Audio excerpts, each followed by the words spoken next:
Bien, buenas tardes a todos. Bienvenidos de nuevo al grupo de estudio del libro de Vicente Beltrán Anglada, Magia Organizada Planetaria.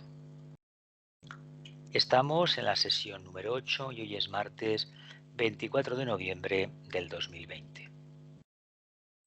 Este libro, el último que vio publicado Vicente Beltrán Anglada, Magia Organizada Planetaria, está dedicado a su maestro con inmensa devoción y gratitud. Y aquí tenemos la diapositiva que aparece en todas las presentaciones, que pertenece a las consideraciones preliminares del libro Magia Organizada Planetaria y son transmutación y redención.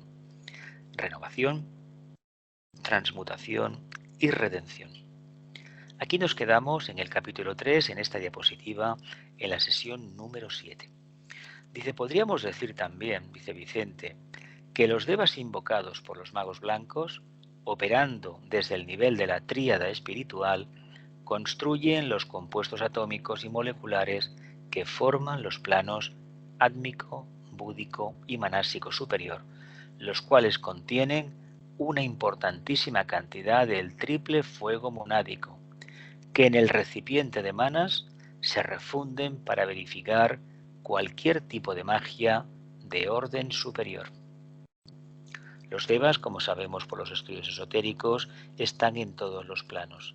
Se encargan de construir los ambientes psicológicos y realmente sin ellos los humanos prácticamente no sabríamos llevar a cabo nuestro trabajo. Es el hermano gemelo, el hermano invisible y prácticamente con su energía posibilitan que, por ejemplo, nosotros tengamos unos cuerpos sutiles y densificados que permiten que como almas podamos evolucionar. Dentro hay que decir, en el caso de nuestros cuerpos en el planeta Tierra, tanto los cuerpos mental concreto, emocional como físico-etérico, que son involutivos en tanto y en cuanto están hechos de la materia del globo de la anterior cadena, la lunar. Son los famosos pitris lunares, con lo cual están hechos el resto de reinos de la naturaleza. Por lo tanto, tengamos en cuenta que a la hora de construir una nueva experiencia en los planos karmáticos, los planos de manifestación cíclica, utilizamos la energía condensada de la última experiencia. Si tenía el nivel de vibración definido, tal, pues con ese nivel de vibración vamos a empezar. Eso no es ningún problema, es simplemente una aclaración. Continuamos. Desde este ángulo de vista, podríamos decir que la iniciación espiritual de los miembros de la Gran Fraternidad Blanca es una operación mágica en la que intervienen conjuntamente los tres fuegos de la naturaleza: el fuego del espíritu, el fuego fojático, el fuego de la conciencia o fuego solar y el fuego de Kundalini o fuego de la materia. ¿Y por qué intervienen estos fuegos? Porque estas energías son básicas, son las energías del logos que evidentemente se utilizan para toda la manifestación en sus mundos. A fin de cuentas, no olvidemos que el logos se manifiesta a través de un átomo, de una molécula, de una célula, de una piedra, del aire, del agua, del granizo, del rayo, a través de los seres humanos, etcétera, etcétera, etcétera. Somos un pensamiento divino. Acordaos aquello que hablamos de que Dios era omnisciente, omnipotente y ¿qué más? Y omniabarcante, ¿no? Estaba en todas partes, lo sabía todo y prácticamente lo dominaba todo. Y también dijimos que el espacio era ¿qué? Multimolecular, el aspecto conciencia, multigeométrico, el aspecto densificado. ¿Y cómo le llamamos al aspecto más elevado, más sublime, más profundo?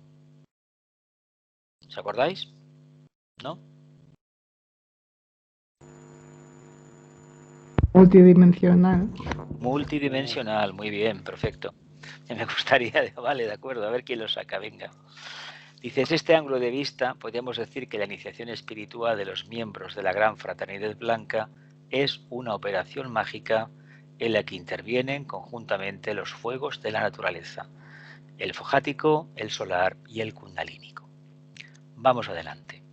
Dice, los magos negros se adaptan a sí mismos a ciertas iniciaciones, las cuales son impartidas en unos oscuros y siniestros recintos, ubicados a veces bajo la corteza terrestre, utilizando el fuego de Kundalini en su aspecto inferior, es decir, el que potencia y desarrolla los centros situados debajo del diafragma de los discípulos en el aprendizaje del arte fatal de la magia negra y les dota de una tremenda vitalidad en los cuerpos inferiores, físico, astral y mental concreto, en virtud de lo cual les es sumamente fácil subyugar, embrujar o condicionar el alma de las personas débiles, timoratas o que adolecen de propósitos espirituales. Bueno, pues aquí Vicente deja caer una perla de sabiduría increíble. ¿Cómo funcionan los hermanos de la parte oscura? Básicamente obsesionando a sus víctimas. Les proyectan un pensamiento y este pensamiento al final se genera una forma, detrás hay un tipo de elementales de devas involutivos y acaban dando al traste a veces con la encarnación. Se quebranta la salud y francamente las consecuencias son desastrosas. Hay que tener mucho cuidado y seguramente que todos, en mayor o menor medida, si llevamos años en el camino, pues nos hemos cruzado que no sabemos muy bien qué hizo. Si fue un amarre, fue un latigazo, nos tiró una piedra encima, pero sí que es verdad que nos desvitalizamos a tal grado que pensábamos que ya no íbamos a levantar cabeza, hasta que un día reaccionamos y mira por dónde recuperamos todo. Y ahí que es muy importante comprobarlo. Yo he tenido la oportunidad de evidenciarlo un par de veces en esta encarnación y francamente, bueno, os digo que el enemigo, como decía Pablo de Tarso, está en casa. Está en los grupos en los que habitualmente nos desenvolvemos. Así dicho de otra manera, más claro no puede ser. Así que los magos negros utilizan lugares siniestros del planeta, ambientes psicológicos enrarecidos, para activar los chakras inferiores debajo del diafragma de los discípulos. Aquellas almas en búsqueda del poder tal y como lo entendemos los humanos a nivel de personalidad. Uno vendió el alma al diablo precisamente por un karma que veremos a ver cuándo será capaz de solucionar. Cuidado con la búsqueda de poderes, cuidado con la búsqueda de la luz, del despertar del fuego, porque tal vez nos estemos descarriando del sendero verdadero. El sendero verdadero no tiene ninguna recompensa, solamente la alegría de servir. Y es un camino muy, muy duro. El otro, no olvidemos que ningún mago negro es pobre, te lo puede dar todo en los planos karmáticos, pero no te da absolutamente nada en los planos superiores. Continuamos. Seguimos en el capítulo 3. Dice Vicente, observando el trabajo realizado por ambos grupos, los magos blancos y los magos negros, desde los niveles causales, se asiste a una interesante y al propio tiempo aleccionadora experiencia. Los compuestos moleculares utilizados por los magos negros aparecen ante la observación clarividente bajo unas curiosas formas geométricas poliédricas, generalmente cúbicas e irregulares, cuyos colores van del gris opaco al violeta oscuro, pasando por una serie de gradaciones rojas y marrón terroso. Estos tales compuestos moleculares son construidos por los devas definidos corrientemente en ocultismo como fuerzas lunares o fuerzas de las sombras, venidas a la Tierra en una oleada de vida involutiva procedente de la tercera cadena de nuestro esquema planetario, la llamada lunar. O sea, allí se hizo la magia negra, se practicó bastante magia negra, por eso en la Atlántida pasó lo que pasó, en Lemuria también, por eso tuvimos ese acontecimiento de magia manifestándose en una guerra mundial, la segunda. Vimos todo lo que los magos de Tula eran capaces de hacer, aquel grupo, los nazis, aquellos jerarcas nazis. Y todo eso nos debería de servir ya de escarmiento para no adentrarnos en ese camino de la búsqueda del poder con la finalidad no de liberar al alma de la materia, sino de esclavizar a la humanidad, para que no encuentre nunca la puerta por donde se acceda al alma. Continuamos. Dice, son una particular especie de devas, de ángeles, de baja vibración, cuya morada se halla en las oscuras cuevas y tenebrosas galerías que surcan el subsuelo de la Tierra y tienen gran poder en los niveles etéricos planetarios. Bien, quiero hacer un inciso aquí porque esto es muy importante. Me imagino que habréis visitado alguna cueva, ¿no? no es que os hayáis metido como espeleólogos a 1 kilómetro por debajo de tierra o a 500 metros, 600, sino mejor 40, 50 metros, estas cuevas que hay estalactitas, estalagmitas, que se ven incluso en algunas de ellas hay una serie de insectos, etcétera, etcétera. Imagino que todos nos hemos introducido en estos sitios, estos tugurios, ¿no? ¿Por qué digo tugurios? Porque a la gente le llama mucho la atención eso, pero no obstante dice qué fresquito se está aquí. Yo las veces que he entrado, y he entrado unas cuantas, a ver esto de las estalactitas, estalagmitas o una laguna que hay, etcétera, etcétera, a mí no me ha dado ninguna vibración buena, ningún buen rollo, hablando malamente. ¿Por qué? Pues porque se ven sombras aprovechando la iluminación, se ven sombras de entidades que han vivido en esas cuevas o realmente de lo que hay ahí dentro. Y claro, lo que hay ahí dentro no tiene nada que ver con lo que se observa a luz de día.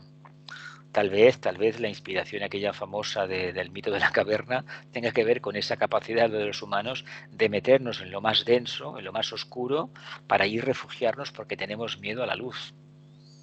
Y el miedo a la luz es una cosa, es un disparate, porque no entendemos por qué lo tenemos. No obstante, existir existe. Ahora, regodearse en algo que no tiene luz propia y es un mundo de tinieblas, de oscurantismo, también nos debería hacer pensar completamente muchas veces.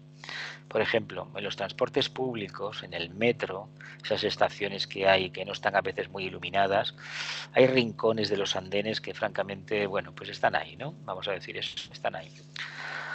Dice, se les observa a estos devas muy activos también en las zonas más inferiores de los 3 mundos de la evolución humana, y su poder es enorme. Porque claro, como son ángeles de materia, tienen un poder que, bueno, aquí estoy yo, ¿no?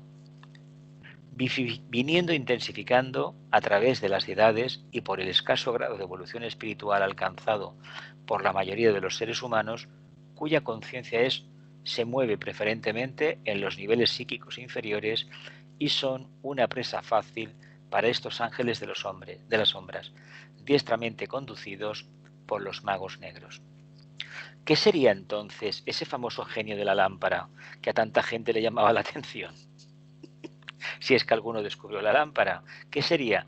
¿No sería un mago, un ángel de estos, involutivo, que te presenta una bandeja de posibilidades infinitas, que te lo da todo y al mismo tiempo te arranca el corazón? Lo dejo en el aire, ¿eh? A ver qué nos dice Vicente más adelante. Continuamos. Dice, la atracción magnética, ejercida por el adepto de la magia negra planetaria, se realiza por medio de ciertos malsanos egregores. El egregor, dice Vicente, no nos cansaremos nunca de repetirlo, es una forma psíquica creada por la voluntad hacia el bien o hacia el mal de los seres humanos, de los componentes de la humanidad terrestre.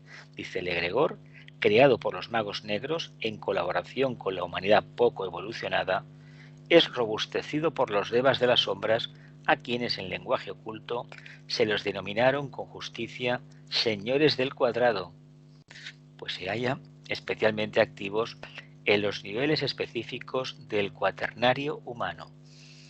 Yo les llamaría señores del tocho, señores de la piedra, ¿no? de lo más burdo.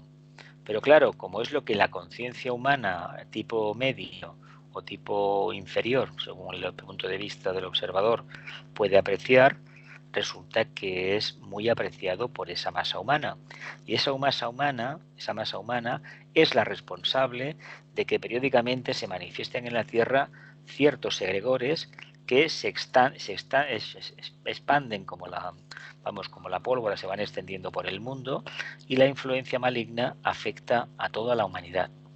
Sabéis que después de las guerras hubo un movimiento en todo el mundo de búsqueda de la fraternidad, de la concordia entre las naciones, y poco a poco se fue trabajando hasta que la parte oscura se organizó y empezó un momento que llevamos unas décadas de populismo en el mundo occidental, el primer mundo, el mundo capitalista.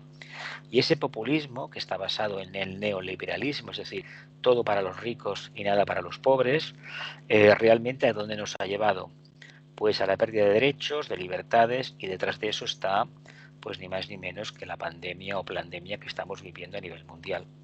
Esta gripe especial, que por alguna razón mediática No es que sea más mortífera que las otras, de momento no lo ha demostrado, sin embargo, a nivel de más media, tiene una atención plena en todo el mundo. Todas las cadenas de televisión del mundo tienen unos marcadores que continuamente tantos infectados, tantos muertos, tantos no sé qué, y eso en todos los países del primer mundo. Porque en los países pobres resulta que contaminación no hay. No hay enfermos. Es muy curioso cuando se ve ciertos países que no lo tienen, se ve un país musulmán que tiene muchos habitantes que sí que tiene y un país católico en el Pacífico que también tiene. Qué curioso esto. No obstante, los países de al lado, que son de orientación sintoísta o budista, pues resulta que no lo tienen. Es decir, un poco extraño. Pero bueno, eso nos debería hacer un poco pensar un poquito más. Señores del cuadrado. Dice, de ahí se infiere, dice Vicente, por simple analogía, la presencia de las formas cúbicas frecuentemente irregulares de los compuestos moleculares mediante los cuales se crean psíquicamente los egregores del mal. Él dice que un egregor es una forma mental creada. Debemos entender que la forma mental, si la crea el mago blanco, lo va a crear, va a llamar a su ayuda, por su grado de vibración, a un tipo de ángeles que están en una etapa evolutiva superior, abocada a la luz. Por lo tanto, la forma mental responderá a la conciencia de quien la creó y de todos aquellos que aportaron, y evidentemente está vitalizada continuamente por ángeles de un elevado nivel de vibración. Mientras que los magos negros, ¿qué sucede? Es lo contrario. ¿Por qué nosotros tenemos el karma que tenemos? Esto que tanto las famosas piedras del camino. Las piedras del camino son estos señores del cuadrado que en cada encarnación hemos ido dejando el rastro. Y cuando volvemos a encarnar, ¿dónde nos van a colocar? Precisamente en el punto donde abandonamos el camino. ¿Y qué nos encontramos? El ambiente psicológico, karmático, familia, padres, hermanos, el desarrollo en la escuela, en el mundo laboral, formar una familia si es que lo hacemos, etcétera, la madurez y al final el momento pues de abandonar. Todo eso obedece al patrón creado por nosotros, por el medio donde hemos encarnado, es decir, ya sea una raza, un tipo de sangre, etcétera, etcétera. Venimos con unas características, unos egregores, unas formas mentales que hemos ido creando vida tras vida.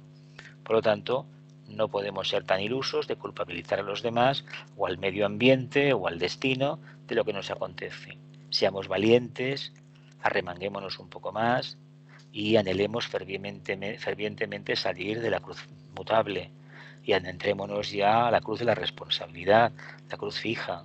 Tomemos decisiones. Todo lo que nos acontece en el mundo es exclusivamente responsabilidad nuestra, aunque pasen cosas inverosímiles. No olvidemos que si estamos en un lugar o hemos nacido en un lugar, alguna vinculación interna tenemos.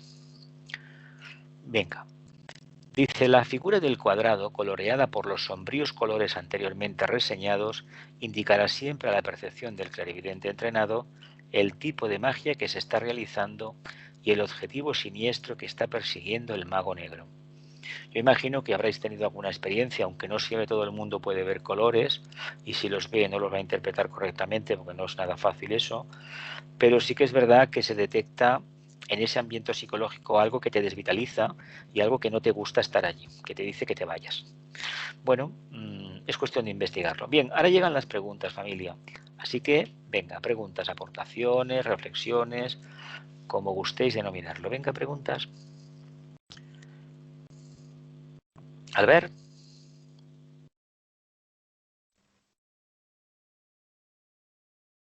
Pues no sé, ahora mientras estabas hablando, Levanta la voz, que se oye muy poquito. Mientras estabas hablando, estaba viendo un poco lo que está pasando en el mundo y sí, como lo has comentado, parece ser que de alguna forma hay una especie de traslación de lo que hasta hace muy poco era el poder y que iba más por parte de Estados Unidos y ahora se está reconvirtiendo en la China, que es donde nació el coronavirus, ¿no? Precisamente. Entonces pienso que esto es simplemente un dato, no, es un hecho.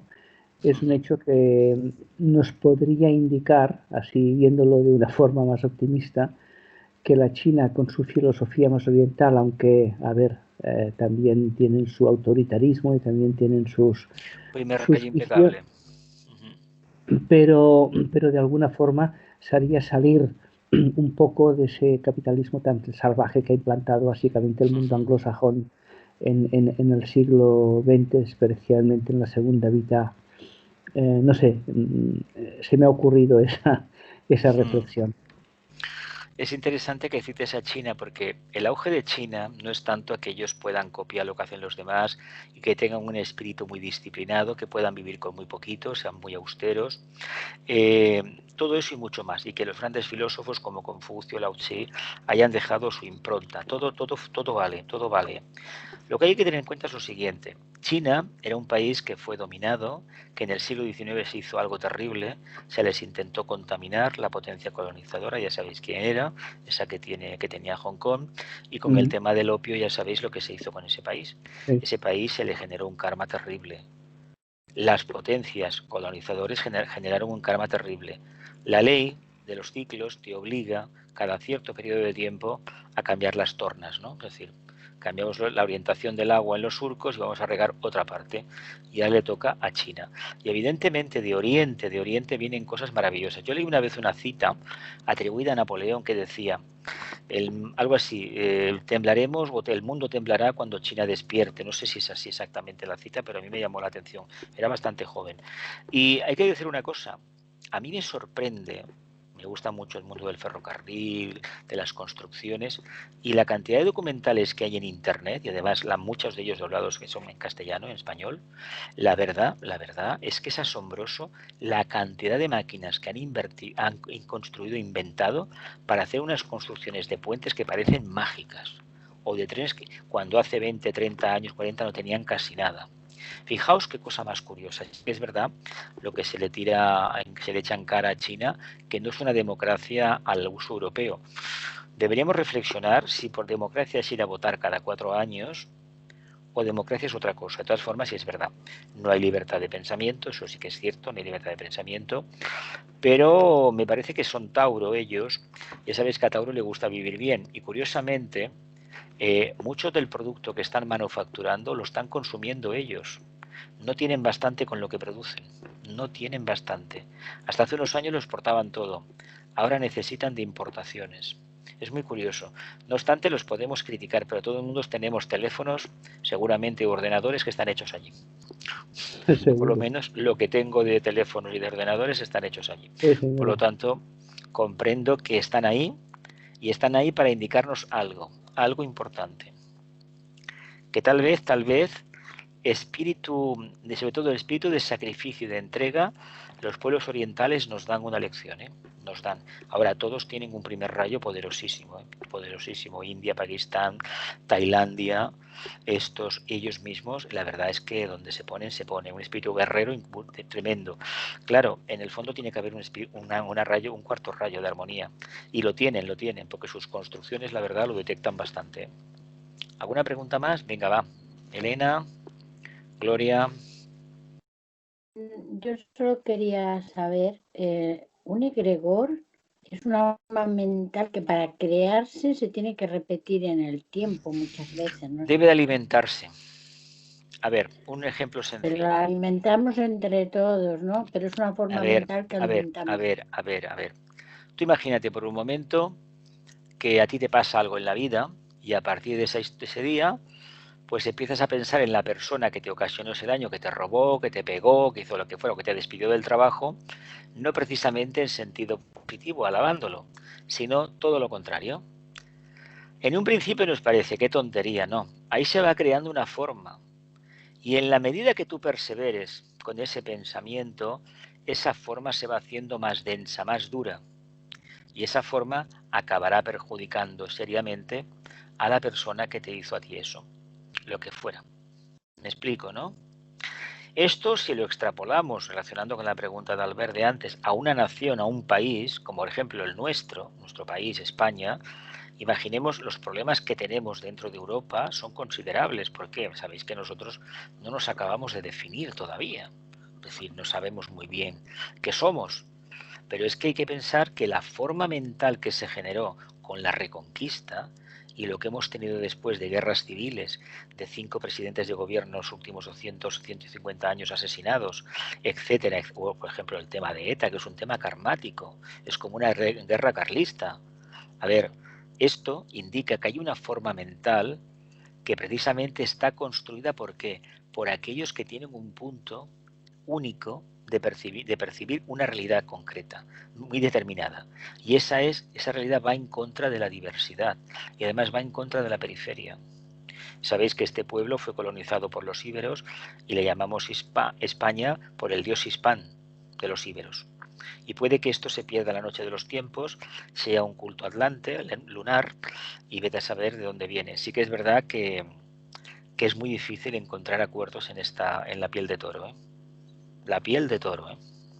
Es muy difícil llegar a... Por muy sagitariana que sea el alma, muy idealista pero poco práctica.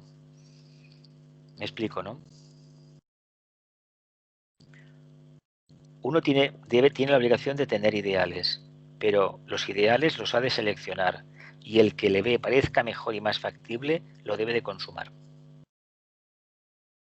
Por eso nos fuimos a buscar el mundo, la luz, en América, en el Pacífico, en todo el mundo. ¿Y qué sucedió? Que tal como vino se fue. Lo vemos, ¿no? Gloria. Sí, sí. Gloria. Milagros. Celia, ¿quieres preguntar algo? Celia.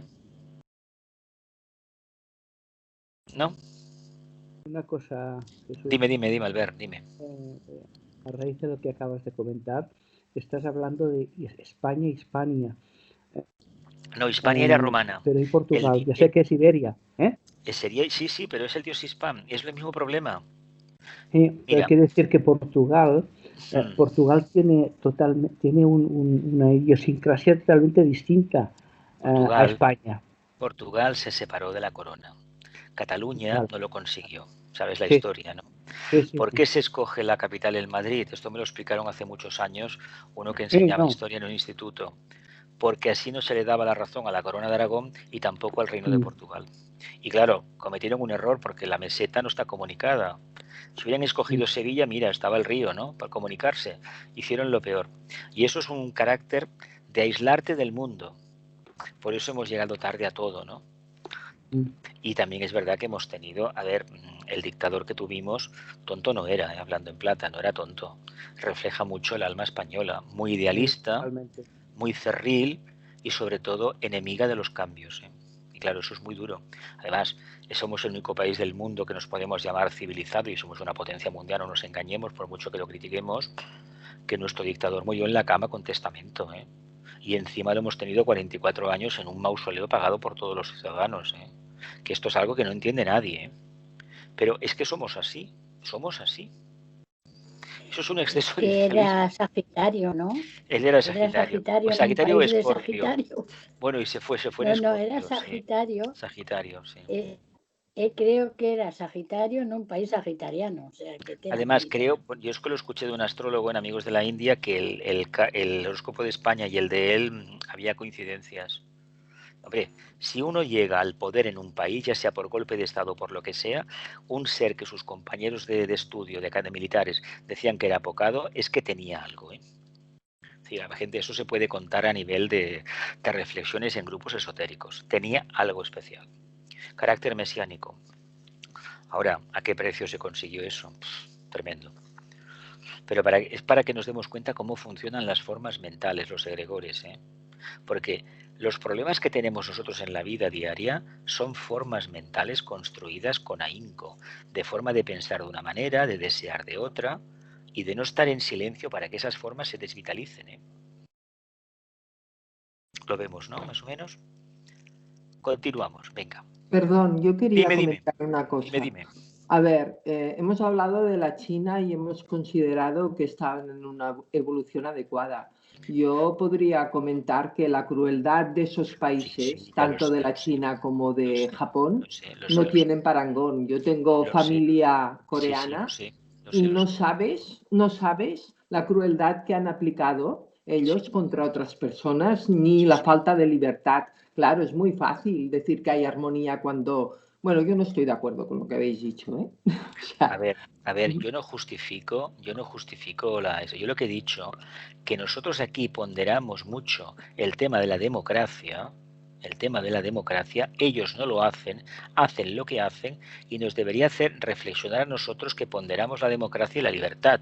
A fin de cuentas, la democracia y la libertad, a ver, bajo el prisma capital del sistema económico basado en el deseo del becerro de oro, es muy difícil que esa democracia sea real. Sí que es verdad que hacen barbaridades. De hecho, a ver, los seguidores del Balún Bafa de la China fueron ejecutados. A ver, esto es una práctica parecida al Tai Chi, es que eso no tiene sentido lo que han hecho con ellos. No tiene sentido. ¿Por qué? Bueno, porque era una organización poderosa, tenía muchísimos miembros y el Partido Comunista dijo hasta aquí hemos llegado. A ver, así de claro. Esa es la contradicción. Esa es la contradicción de por qué actúan de esa manera. Bueno, porque los países periódicamente se tienen que reinventar y el que no lo hace acaba precipitándose al caos. A ver, yo creo que veremos, y de hecho ya lo estamos viendo, como esa gran potencia que todos conocemos se está hundiendo en su propia contradicción. Y lo de China habrá años, todavía quedarán unas décadas de su vida, pero luego bajará. Luego bajará. Ahora, pensemos cómo trabajamos con las formas mentales nosotros. Pensemos en ello, porque las formas mentales nos van a indicar el grado que tenemos de evolución y sobre todo esto que decías tú de la crueldad, es decir, cuando uno utiliza la mente de forma fría y sin amor, infringe crueldad a los demás, porque él no tiene emociones, quiere ver los demás cómo sufren, a ver si le motiva algo. A ver, este experimento lo hicieron los hermanos de la oscuridad, los famosos nazis, hace pues los años que sabemos que hicieron. ¿Qué pasó? En el siglo XX. Es decir, a mí me parece una aberración, pero hay que entender que hay almas que funcionan de esta manera. Y no son pocas, son bastantes. ¿Continuamos? Dice, por esta razón, y de acuerdo con el buen karma de la humanidad en su conjunto, los magos blancos pueden entorpecer y aún inutilizar el trabajo cuidadosamente elaborado por los magos negros, situando entre ellos su obra compuestos moleculares de alta vibración magnética procedente de los planos superiores del planeta. Los magos blancos pueden entorpecer y aún inutilizar el trabajo cuidadosamente elaborado por los hermanos negros, situando entre ellos y su obra compuestos moleculares de alta vibración procedentes de los planos superiores del planeta. Mirad, estas palabras de Vicente, tienen relación con eso que se nos ha enseñado en el camino de pensar correctamente. Por muy mal que nos puedan hacer, es verdad que si fuésemos discípulos muy avanzados, tenemos una prueba en un momento dado, que la jerarquía nos ayudará a pasarla, pero que debemos pasarla nosotros, que un mago negro entorpecerá el camino nuestro y estará a punto de quitarnos la vida. No sería el primer discípulo que perece en esta historia, pero eso es si hacemos un trabajo muy, muy importante. De momento hacemos el que nos toca por nivel de evolución. Entonces, ¿qué se nos enseña en las escuelas esotéricas? ¿Qué nos enseña la obra del tibetano, Madame Blavatsky o Vicente Beltrán? ¿Qué nos enseña? Precisamente a no arrojar más leña al fuego. A mantenernos neutrales. ¿En qué sentido?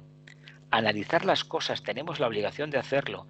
Una vez hemos analizado lo que sea, el tema que sea, mantenernos vivos, despiertos, pero no visualizando el tema, sino manifestando que un punto neutro. Y ese punto neutro es la posibilidad de que ese espacio que se ha abierto sea ocupado por ángeles de una vibración más elevada. Por lo tanto, el trabajo del mago negro ya no es tan eficaz, que es lo que se hace a veces en algunas técnicas de curaciones, historias por el estilo. Tengamos en cuenta que en esto de las formas mentales que trabajan los magos negros y los magos blancos, tenemos una grandísima responsabilidad todos los ciudadanos de la Tierra, más aún aquellos que conocen el tema. ¿Qué creéis que hay detrás de la idea esta en España de que los bancos estén fusionando? Pues que exista un banco nada más. ¿Y con qué finalidad? Pues hacer pasar a todos por el embudo. Lo vemos mejor, ¿no? Eso es una forma mental. Y además, ¿No os parece una cuestión así? Igual, seguramente que la habréis visto. ¿Os acordáis de esos edificios que hay en Barcelona y en la periferia, en capitales de comarca, donde aquí en Cataluña, digo, hablo de Cataluña porque es lo que más conocemos, ¿no? Que estaba la sede de la caja tal, la caixa tal, el banco tal, ahora es un centro cultural, una tienda. ¿No os sugiere a vosotros esos edificios, que en Barcelona hay unos cuantos y muy poderosos, que emanan una nota, no diré tóxica, pero muy astral, sí? Esas piedras de granito, ¿qué creéis que os están? Si os miráis un poquito de perfil, ¿realmente no notáis algo como muy astral ahí? Si queréis os puedo dar detalles de edificios que están así, ¿eh? ¿No notáis nada? ¿No habéis notado nada? ¿No? Continuamos. Dice, los compuestos atómicos previstos y las vidas débicas intermoleculares utilizadas por el mago blanco en su trabajo de crear los egregores del bien se caracterizan por sus brillantes colores y bellas composiciones geométricas poliédricas, cuyas formas suelen ser piramidales, cónicas, cilíndricas o esféricas. Composiciones geométricas poliédricas, cuyas formas suelen ser piramidales, cónicas, cilíndricas o esféricas. Dice, los colores variarán de acuerdo con la obra mágica a realizar y sus tonalidades en azul, amarillo, violeta claro o rosado serán siempre límpidos, cristalinos y refulgentes. A la observación clarividente, tales composiciones indican sin lugar a dudas la obra benéfica que el mago blanco intenta llevar a cabo. La obra benéfica que el mago blanco intenta llevar a cabo. ¿Qué pasaría si nos hicieran un análisis de la aura? ¿Realmente tendríamos colores tan refulgentes, tan nítidos, tan cristalinos? ¿Tendríamos estas formas geométricas tan perfectas con unos cuadrados magníficos, unos triángulos preciosos o quién sabe, a lo mejor círculos, esferas en nuestra aura? Eso para las preguntas, que quede claro para las preguntas. Vamos a dejarlo en el aire así. Pasamos a la siguiente. Dice, cada grupo de devas superiores o inferiores, activos en cualquier nivel en la vida de la naturaleza, emite ciertas notas o sonidos que le son propios y característicos o que concuerdan con su evolución espiritual. Dice así, el mago, sea cual sea su condición, deberá conocer esas notas y reproducirlas bajo forma de invocaciones o mantras. El mantra, como ocultamente se sabe, es un sonido o grupo de sonidos mediante los cuales el mago invoca y se hace obedecer por las huestes débicas que constituyen los elementos vivos de la naturaleza, sean de la tierra, del agua, del fuego, del aire o del éter en sus diversas modificaciones. Cada grupo de devas, superiores o inferiores, activos en cualquier nivel en la vida de la naturaleza, emite ciertas notas o sonidos que le son propicios y característicos o concuerdan con su evolución espiritual. Así, el mago, tenga la condición que tenga, deberá conocer esas notas y reproducirlas bajo la forma de invocaciones o mantras.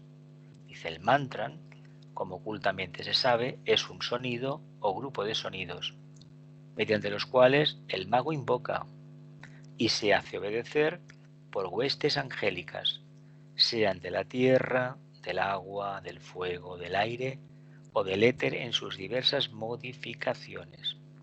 A fin de cuentas, se apreciará una forma geométrica y la forma de activarla evidentemente es un mantra, unas palabras, unos sonidos que prácticamente no tienen una definición muy inteligible, pero que no obstante, cuando se entonan en la nota correcta que te enseñen, evidentemente se consigue que todos los cuerpos de manifestación del mago realmente obedezcan esa nota y evidentemente los ángeles que van a construir estarán en sintonía con esos vehículos de expresión y evidentemente según el grado de evolución de este mago la forma creada, el egregor creado será más o menos efímero o más o menos potente a la hora de cumplir la misión que tenía encomendado. ¿Lo vemos? Venga, pronto vendrán preguntas. Seguimos en el capítulo 3. Dice, con respecto a los magos blancos, el conocimiento de los mantras es obtenido durante la ceremonia de la iniciación. Y en cada nueva y superior iniciación se le comunican nuevos mantras, los cuales se suman a los mantras anteriormente revelados, constituyendo una serie de sonidos y palabras que les permitirán extender su poder por zonas cada vez más amplias e incluyentes. El rayo de acción de la magia se extiende así a medida que se van recibiendo las sucesivas iniciaciones o expansiones de conciencia, desde los niveles etéricos hasta el reino monádico. Bueno, algunos me lo habréis escuchado algunas veces decir, todo esto que se habla de las ceremonias iniciáticas, que no sé qué, que pasa esto. En el fondo, las cosas son más sencillas. Toda esta floritura de términos y de ambientes depende del bagaje esotérico cultural y sobre todo del rico mundo emocional de cada uno de nosotros. Hay un refinamiento muy grande, una gran belleza. Yo apuesto porque las cosas son más sencillas. Yo apuesto porque vamos a estar en una celda, la que nuestra área de influencia, simbólicamente hablando, y lo que se nos va a dar es ni más ni menos, una palabra de poder. Una palabra que no tiene traducción a ningún idioma, que no sirve a lo mejor aparentemente para nada. Para la personalidad no, pero sí que tiene la potestad de que, de a través del alma, invocar el tipo de devas, de ambientes psicológicos necesarios que debemos alcanzar antes de que se nos dé otro mantra. Pueden ser mantras o pueden ser figuras geométricas, Y reflexionando sobre ellas, ¿qué se consigue? Pues que en lugar de tantas clases, como se nos dice teosofía, nos dice la tradición esotérica, de que por las noches, entre las 10 de la mañana a las 5 de la noche a 5 de la mañana, estamos en esas clases y aprendiendo y examinándonos y todo esto, las famosas aulas de la ignorancia, del conocimiento, de la sabiduría, etcétera, tanto que tanto se habla, nos demos cuenta que esas aulas es nuestra capacidad de interactuar en el medio, en el grupo de almas que nos ha tocado encarnar. Y que con estos mantras que conseguimos, no solamente liberarnos nosotros de la atracción de la materia, sino ayudar a los demás a que cumplan su destino espiritual, que es liberarse, ni más ni menos, por redención de la sustancia de los egregores que hemos ido generando vida tras vida. No olvidemos que encarnamos como por grupos, y que aunque parezca mentira, si pudiéramos mirar registros acásicos, pues la posibilidad, que no creo en ello, podríamos ver que a lo mejor los que estamos a este momento en esta clase, hace X vidas, estábamos a lo mejor en un grupo, no sabemos lo que, yo no recuerdo qué podríamos hacer, no tengo ni idea, no importa, pero estábamos cumpliendo con un trabajo que voluntariamente habíamos aceptado. Y a lo mejor, siguiendo el hilo, llegamos a la lejana Atlántida, o a lo que era el norte de África, lo que eran las culturas incluso precolombinas, y allí nos dedicamos a estos temas. ¿Por qué lo digo? Porque si después de años estamos unidos estudiando estos temas, quiere decir que la raíz de los mismos se pierde en la noche de los tiempos. Pero es que allí aprendimos a crear formas mentales, egregores, y continuamos trabajando en esa idea. Lo vemos bien, ¿no? Constituyendo una serie de sonidos y palabras que les permitirán extender su poder por zonas cada vez más amplias e incluyentes. El radio de acción de la magia se extiende así a medida que se van recibiendo las sucesivas iniciaciones, desde los niveles etéricos hasta el reino monádico. Bien, dice, cada iniciación marca la pauta de un nuevo y más fecundo trabajo mágico, y se amplía hasta el infinito el conocimiento del plan mágico planetario, llevado adelante por el Señor del mundo. Dice, se prevén fácilmente así los resultados de la acción mágica y el mago blanco es cada vez más poderoso y al propio tiempo más prudente y circunspecto en sus actividades mágicas. Empieza a ver, al igual que el gran regente planetario, el fin desde el principio, a conocer los planes planetarios tal como surgen de Shambhala. Le he revelado también el conocimiento relativo a las condiciones que rigen para cada nivel de trabajo y para cada grupo de devas. Y la pregunta que nos podemos formular, ¿y esto se aprende en un día? Yo creo que no. No se aprende en un día. Lo que se da son estos mantras y a través de esos mantras uno va teniendo control poco a poco sobre el reino débico. Continuamos. Dice, le son comunicadas ciertas fórmulas mantrámicas mediante las cuales le será posible alterar a voluntad ciertas condiciones ambientales y convertirse en luz e inspiración para muchas almas anhelantes. Esta será desde entonces su verdadera obra mágica. Y en el desarrollo de esta misión consciente y deliberadamente aceptada, será ayudado siempre por los grandes regentes del plan de evolución planetario y por la increíble cantidad de huestes angélicas que trabajan de forma incansable y desde el principio de los tiempos para el florecimiento del bien dentro del corazón humano. Fórmulas mantrámicas. Bueno, todos utilizamos mantras, que si la gran invocación, que si el mantra de unidad, que si el mantra de unificación, etcétera, etcétera, ¿no? Pues estas fórmulas, antes de llegar al camino del esoterismo, venimos del camino de la mística, ¿no? Y rezábamos, pedíamos a la divinidad a ser mejores, que sea la Virgen, que sea San Benito tal, al otro santo, y el otro santo, y el otro santo. Yo por lo menos vengo del tema católico, y yo recuerdo de muy pequeño, pues bueno, ir a misa, toda la historia, la comunión, hacer novenas a los santos, bueno, era lo que me tocaba hacer. Hasta que en un momento determinado, pues ya sabéis la historia, dejé de hacerlo y no lo he echado en falta, ¿no? Pensé en el mundo de la meditación y eso es otro tema. Pero hay que decir que el camino va así y en el fondo lo que se está haciendo es emular mi actividad inteligente de servicio a lo que yo entiendo que es el logos y lo que hace el logos.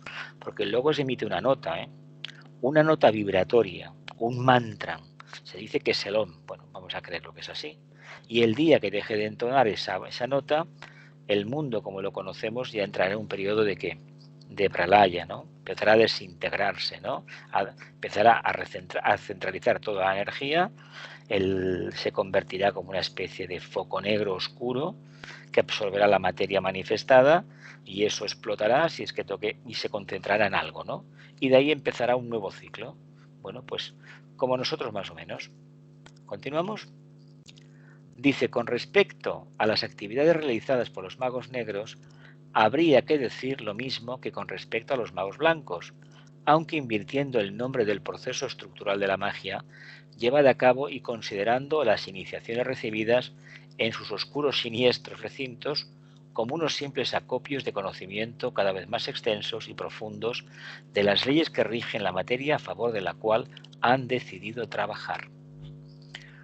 Se dice que en el plano físico poco tenemos que hacer con la magia negra, es decir, nos va a ganar por goleada. ¿Por qué?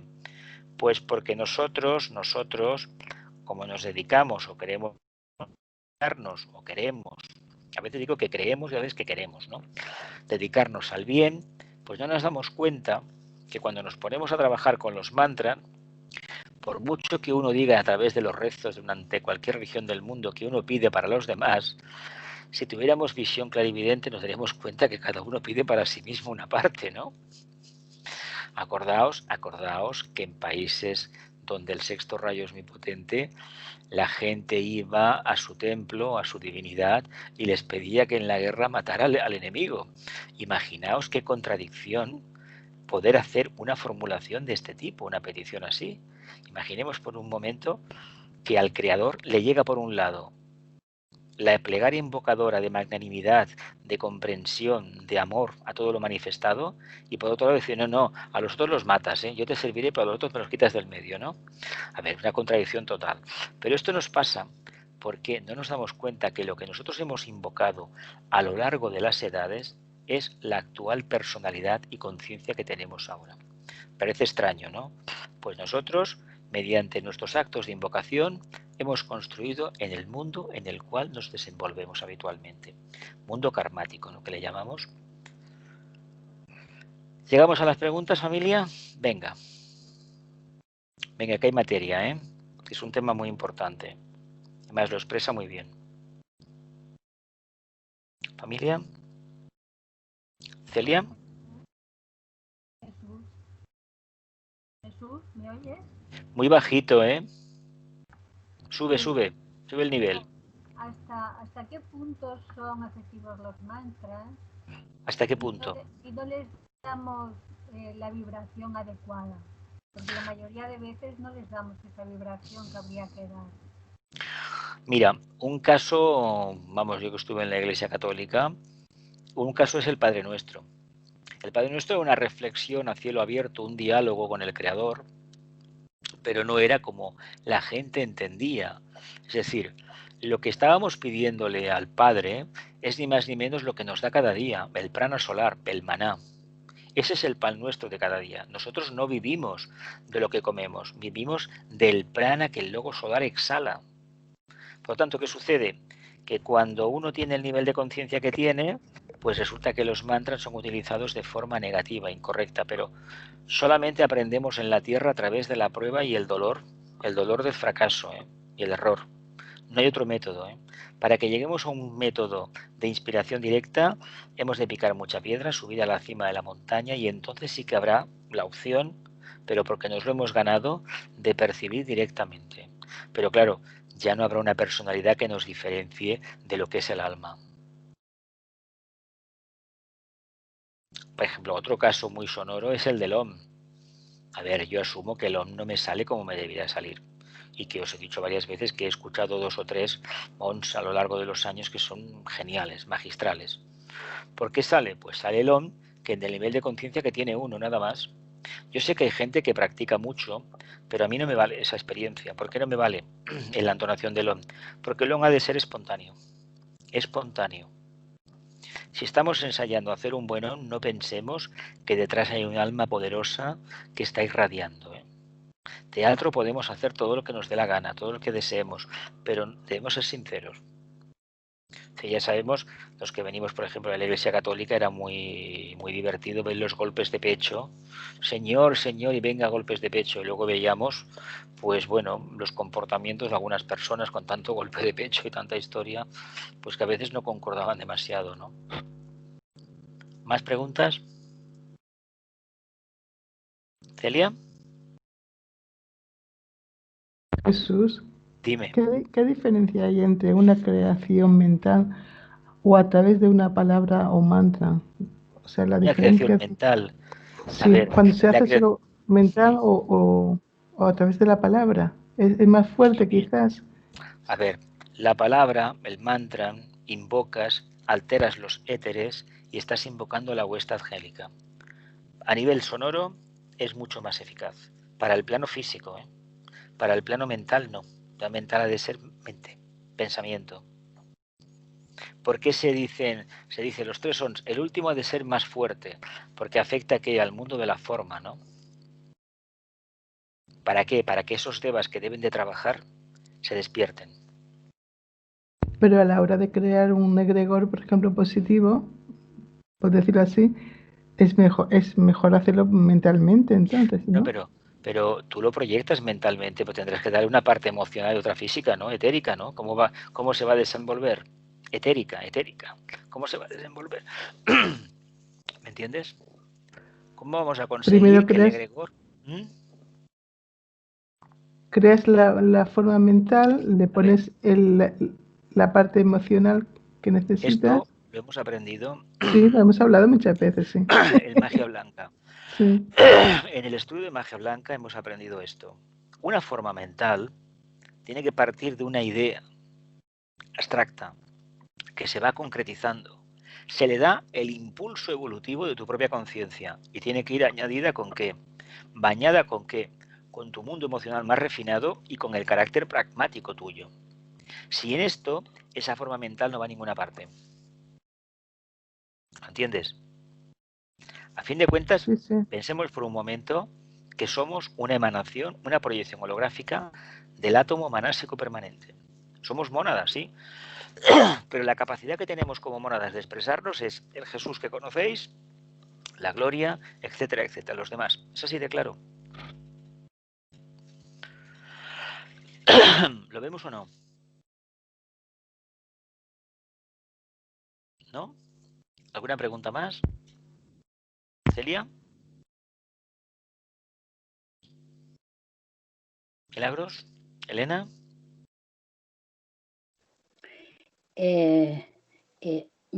Un mantra es una invocación y una evocación, ¿no? Pero el mantra en por sí solo, para que sea efectivo, la persona tiene que estar bastante evolucionada. Supongo que el mantra tenemos que irlo haciendo efectivo nosotros también, ¿no? Ya, No solamente ya. una forma mental para hacer una realidad. Para que funcione un mantra, una oración, como se le quiera llamar, cualquier palabra de poder, cualquier palabra dicha por el ser humano, si está la intencionalidad de una personalidad fusionada con el alma, tiene un poder tremendo. En un sentido o el otro, tiene poder. Que luego vaya hacia un lado o hacia otro, dependerá de nuestra apetencia y sobre todo con lo que más fácilmente nos movemos. El mago negro, por definición, hará egregores que vayan por su... que barran para su casa, ¿no? Y el mago blanco, ¿qué hará? Pues que vaya para toda la humanidad, sin distinción, ¿verdad?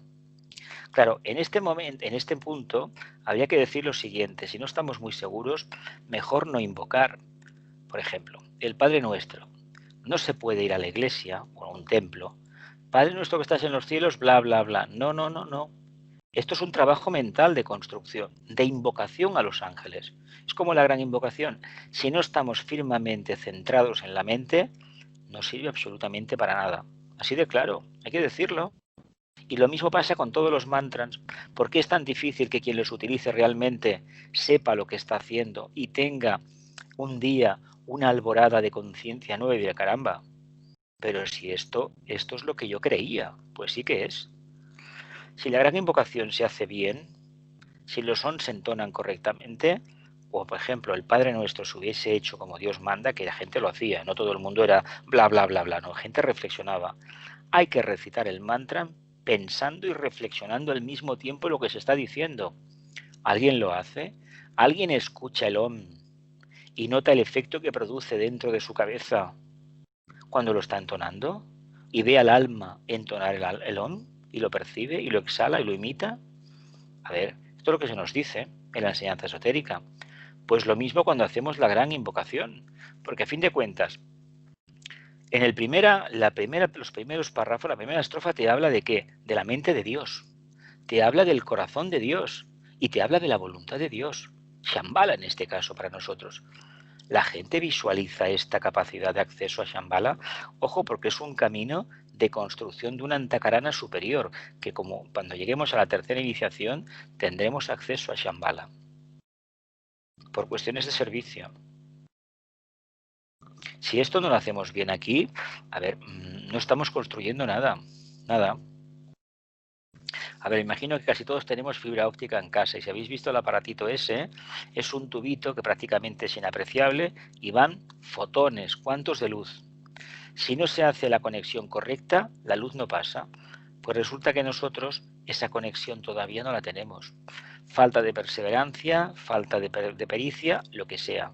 ¿Es nuestro karma? Bueno, será nuestro karma. Pero si queremos construir de verdad, hay que afinar mucho el pensamiento. Es como la curación. ¿Qué parte de la curación no es el deseo de ser halagado por mi parte, de que tengo facultades para curar? ¿Cuánto amor hay si no hay amor en la curación? Realmente no hay curación, ¿eh? Y además, sepamos de antemano, el karma corresponde a la mónada, no a nosotros. Nosotros no tenemos ningún poder. Podemos mitigar efectos. Nada más. ¿Algo más? ¿Una pregunta más? ¿No? Continuamos, venga.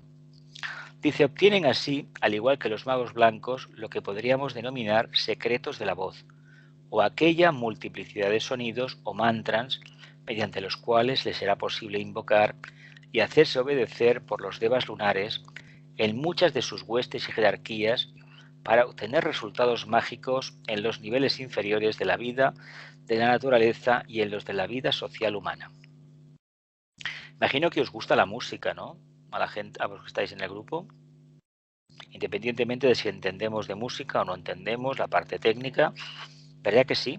¿Toda la música os produce la misma experiencia de percepción de algo sublime? ¿O hay algunos tipos de música que no acabamos de asimilar? Lo último. Albert, ¿tienes alguna respuesta? No, lo último, o sea, la música no, yo no la entiendo, a mí no me llega toda la que se Toda hace, belleza, y ¿no? además depende del momento. O sea, hay momentos en que estoy receptivo a un tipo de música Vale, y hay momentos en que estoy receptivo a otro tipo de música por una cuestión de vibración, simplemente. vale. Hay gente que preferirá seguramente la suavidad de Mozart y no la fuerza de primer rayo, por ejemplo, de Wagner, ¿no? ¿Mm? Sí. Hay gente que Bach luego lo transportará al cielo, el órgano, y otros que siempre le parecerá que aquello no hay forma de comérselo de ninguna manera. Hay otros que, por ejemplo, con el jazz, hay piezas, la primera época, pues dices, vale, de acuerdo, pero luego hay composiciones que yo, sin saber por qué, hace ya muchos años, pues notaba que me ponía fatal. Hasta que descubrí, años después, a través del estudio de la teosofía, el por qué me pasaba eso. No sé si vosotros habéis tenido la misma experiencia.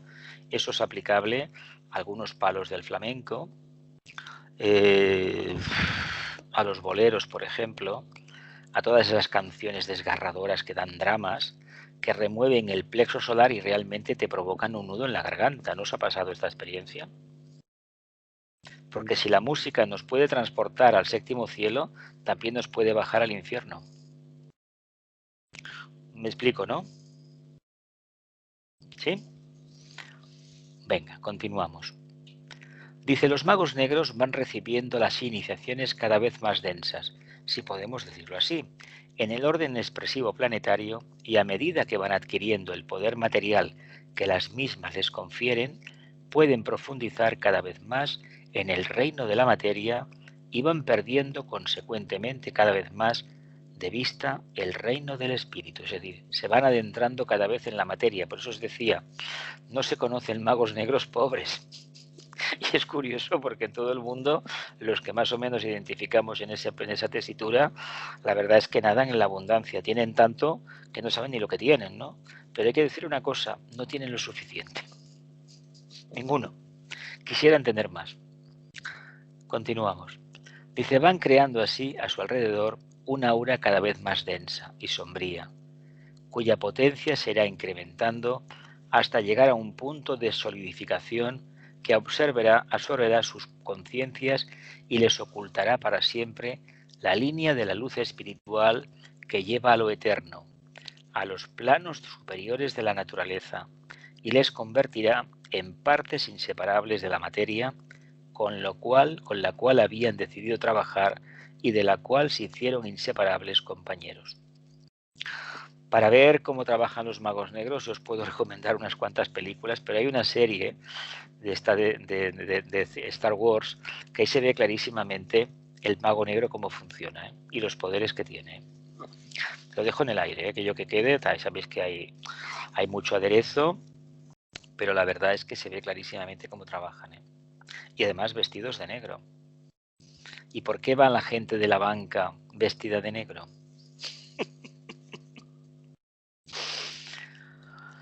Dice, van creando a su alrededor una aura cada vez más densa y sombría, cuya potencia se irá incrementando hasta llegar a un punto de solidificación que absorberá sus conciencias y les ocultará para siempre la línea de la luz espiritual que lleva a lo eterno, a los planos superiores de la naturaleza, y les convertirá en partes inseparables de la materia, con lo cual habían decidido trabajar y de la cual se hicieron inseparables compañeros.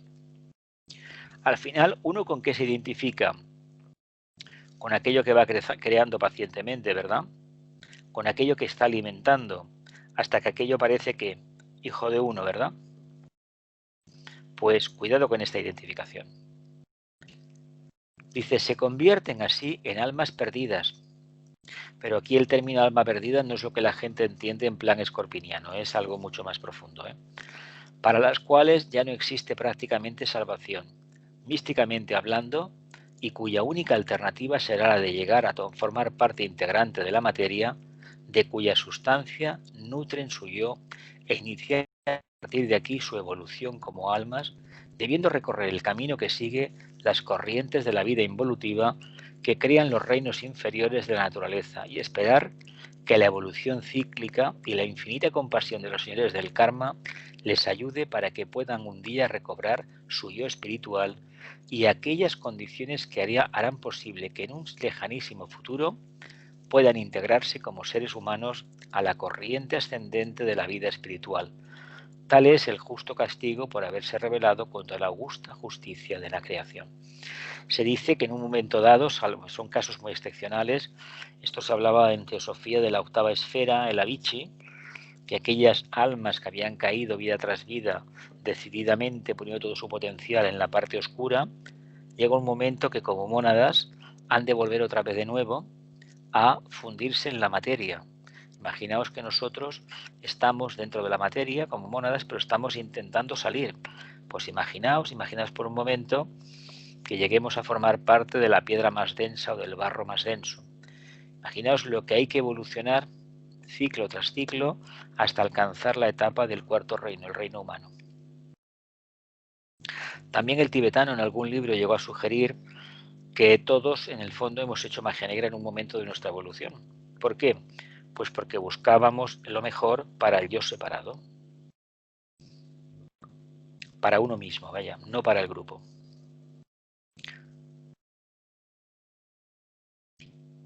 Que una vez apercibidos del hecho de que toda situación creada en la vida de la naturaleza y de la humanidad es un resultado de la magia organizada, aplicada por el Creador a cada cosa creada, la pregunta que nos asaltará de inmediato será, sin duda, la que con toda lógica se formularía el verdadero investigador esotérico. Vamos a ver qué pregunta es. ¿Cuáles son las condiciones operativas de la magia? O mejor dicho, ¿cuáles son las condiciones mediante las cuales podríamos convertirnos en verdaderos magos blancos? Partiendo de la idea de que somos hechos a imagen y semejanza de nuestro divino Padre Creador y que por tanto estamos capacitados para crear estas serían las requeridas condiciones. Vamos a ver qué dice ahora. A. Poseer una personalidad perfectamente coordinada. B. Haberse liberado en una gran medida del sentimiento de separatividad. C. Sentirse completamente libres de conceptos doctrinales, confesionales o religiosos. Y D. Haber vencido el sentimiento de orgullo y ambición. Aparentemente, estos 4 puntos parecen sencillos, pero tienen una profundidad increíble y denotan si como almas nos manifestamos o no nos manifestamos. Lo que nos podemos manifestar cuando todavía hay, por ejemplo, orgullo y ambición, es una personalidad que todavía no ha sido, una mente tal vez poderosa, pero que no ha sido dulcificada por el corazón. No hemos aprendido todavía a pensar con el corazón y sobre todo no hemos aprendido a amar con la mente. Y evidentemente una conciencia que está atrapada en los conceptos doctrinales, confesionales o religiosos es una conciencia que genera separatividad. A ver, acordémonos de que a lo largo de la historia las religiones, diferentes religiones del mundo han barrido para su casa. Seguramente era lo necesario, porque de esa manera nos permitiría a través de la prueba, error y de la experiencia recapacitar sobre nuestra situación. Pero cuando uno da por hecho que su doctrina, ya sea filosófica, política, religiosa, es la única, evidentemente está entrando en un callejón difícil de salir. ¿Por qué es tan difícil a nivel mundial que Naciones Unidas se pueda erigir realmente en lo que debe de ser el gobierno del mundo? Bueno, porque cada uno tiene su punto de vista y cada uno barre para su casa. Y esto lo vemos con nuestro presidente de gobierno y con el resto de presidentes de gobierno de la Unión Europea. Cada uno va a las reuniones de Bruselas para barrer para su casa. A ver qué puedo sacar. Y muy pocos son los que piensan en el todo, en el beneficio del grupo, si es que existe alguno. Dice, haberse liberado de, en gran medida, del sentimiento de separatividad. Hay que decir una cosa. Tendremos una comprensión separativa de la vida, alejada de la realidad una, del contacto con el alma, de la fusión con el alma, en tanto y en cuanto todavía en nosotros no se haya producido la integración de la personalidad y un contacto clarísimo con el alma, es decir, hayamos aprendido a amar con la mente y a pensar con el corazón. Mientras esto no sea una realidad, tendremos una conciencia separativa, es decir, tú eres blanco, yo soy negro, yo soy rico, tú eres pobre, y cuando dice tú eres rico y tú eres pobre, ya se está dejando caer algo muy grande. Y la A era poseer una personalidad perfectamente coordinada. Bueno, si la personalidad no está coordinada, y de hecho la tercera iniciación indica clarísimamente que uno ha trabajado la materia correctamente. De ahí que lo que hemos visto al principio del libro, de la presentación, la famosa redención, transmutación, y no me acuerdo ahora la otra que ponía. ¿Os acordáis lo que ponía? ¿No? Si no existe esta personalidad perfectamente coordinada, no nos sirve como instrumento para el alma. No vale decir, yo soy una persona muy espiritual, soy un alma muy hermosa, y luego tener unos vehículos, y no podemos decir que los vehículos son materiales y por lo tanto tienen karma. No, el karma lo tengo yo como conciencia, porque necesito estas formas limitadas para poderme expresar, porque otra forma no me iría bien. Lo vemos esto último. Ya queda poco para cerrar. Vamos a ver qué dice. Dice, analizando estas condiciones, vemos que son las mismas que le son impuestas al discípulo que recibe entrenamiento espiritual en cualquier ram de la jerarquía. Y si añadimos a estas 4 imprescindibles condiciones los 4 requisitos básicos descritos en páginas anteriores, tendremos entonces una idea muy clara del equipo psicológico con el cual deberemos trabajar como discípulos espirituales y como magos conscientes. A ver, como se ve, no es un camino fácil, pero hay que decir que lo que se pide no es tampoco tan extraordinario. No se trata de tenerlo todo al 100%. Se trata de empezar a trabajar sabiendo que si somos espontáneos, poco a poco surgirá lo que llevamos dentro. Y será lo que nos toque en ese momento. Y seguramente que eso servirá, no lo que nos gustaría ser, que eso es muy sagitariano y muy de teatro, ¿no? Muy de eludir el compromiso del día a día, ¿no? Aceptémonos como somos, tenemos esto, pero queremos cambiar. ¿En qué medida? En la medida de que mi conciencia se abra y pueda comprender por qué estoy aquí, qué papel desempeño y qué vínculo tengo con el grupo que me acompaña en la evolución. Por eso, si trabajamos de esta manera, la idea pisciana de retirarte a un convento, una cueva, a buscar la luz, es un disparate. Porque uno, para cultivar el sentido de no separatividad, debe vivir en grupo. A mí me hace gracia que nos retiremos de la realidad diaria a buscar la armonía y la empatía. ¿La empatía con quién? ¿Con las paredes o con la cabra que cada día viene y me daba la leche? Como algunos eremitas de siglos pasados. No. La empatía se demuestra no por una reunión telemática de Zoom con 500 personas, no. El cara a cara, día a día. Y la verdad es que ahí es donde se demuestra hasta qué punto cada uno es lo que es. No lo que le gustaría ser, ¿eh? A mí se me dio un consejo con 14 años que la verdad me ha ido muy bien, ¿eh? Si quieres conocer a una persona, haz un viaje de camping.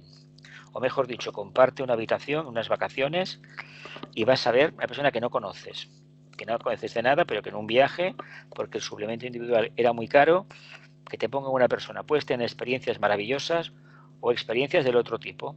¿Qué significa eso? ¿Que esa persona era negativa? No. Que tenía su forma de ver a la vida, que estaba cristalizada y no aceptaba a los demás, por ejemplo. Si uno realmente tiene la presencia del alma y exhala amor, el verdadero amor, que es completamente despersonalizado, uno acepta a los demás como son. Esa empatía que nos enseñan a trabajar, por ejemplo, para vender motos y vender zapatos, eso, bueno, que sepamos que si no es real, estamos generando karma. Venga, una última pregunta y nos vamos. Familia, ¿preguntas? Celia, ¿quieres preguntar algo? Elena, Gloria, Milagros. No, lo único esto, Jesús, que hemos leído de la personalidad integrada, o sea, aquellos 4 puntos Sí. para conseguir ser un mago blanco, ¿no? Las cosas que pone, todo lo que pone, son problemas de la mente, ¿eh? De la mente concreta. O sea, que al final es la ilusión lo que hay que liberar, al final de todo. Hay que picar mucha piedra para que estos 4 puntos sean realidades, ¿eh? Mucha piedra. Esto es como, a ver, yo recuerdo en un grupo en Amigos de la India cuando empecé, vamos a ver, se estudiaba a los pies del maestro de Krishnamurti. Y venga, hasta que yo dije que vamos a ver, esto no se consigue en una encarnación, Esto es prepararte ni más ni menos de manera a la quinta iniciación. Pues hubo gente que no lo entendió y además el título de los pies del maestro, ya sabéis que tenía una connotación, no diré peyorativa, pero muy cristiana, ¿verdad que sí? Sí, sí, Claro, pero ¿a sí. quién estaba dirigido el título? Pues aquellas almas que querían buscar al Padre Redentor, no era la devoción a un Cristo, a una figura mitológica, sino a un ser que todavía era como aparentemente muy racional, muy mágico. Cuando ponemos la palabra mágico, estamos diciendo que me solucione el problema. A ver, aprender a pensar correctamente, eso es la tercera iniciación para adelante, ¿eh? Es decir, trabajar con las formas mentales, amar correctamente, te tienes que liberar por completo de la presencia de la personalidad. Es decir, es que estamos hablando de algo que no está al alcance de cualquiera. Por eso durante unos años fue el libro Supongo de que cabecera. cuando la mente ya está más poderosa porque ha trabajado más, si se ha cristalizado, supongo, en alguno de estos puntos, pues tiene que ser tremendo. Es Capricornio puro y duro esto, Claro, ¿no? pero la mente, si realmente hemos aprendido a amar con la mente se va a liberar de sus espejismos propios, que son las ilusiones. Y evidentemente, la crueldad, una mente que no tiene amor es una mente cruel. Hombre, ¿qué hemos visto estos últimos tiempos con la crisis bancaria? Seres aparentemente como muy centrados en sí mismos, pero con una crueldad terrible. Han arruinado a muchísima gente, caramba, y no han pedido ninguna disculpa. No, ¿por qué? Porque el Dios razón les dijo que actuaran de esa manera. Se ve que enriquecerse a costa de los demás está bien visto. A mí no me parece ético ni moral, ¿eh? Podrá ser legal, no digo que no, ¿eh? Pero a mí no me parece ni ético ni moral, ¿eh? Ese no es el camino de manifestación del alma, ¿eh?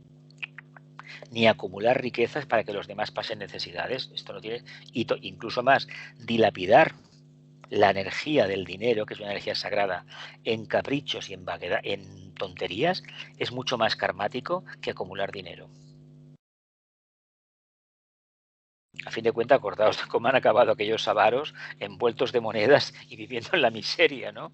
Eso es una forma mental, ¿eh?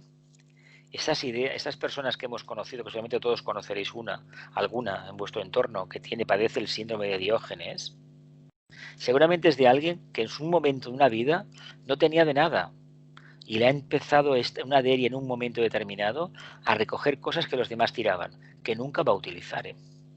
Pero las recoge, por si acaso. Por si acaso. ¿No hemos tenido un poco de síndrome de Diógenes todos nosotros? Pregunto, ¿eh? Que cada uno reflexione. Bueno, familia, hemos llegado al final. Que la luz, el amor y el poder restablezcan el plan de Dios en la tierra. Que así sea y cumplamos con nuestra parte.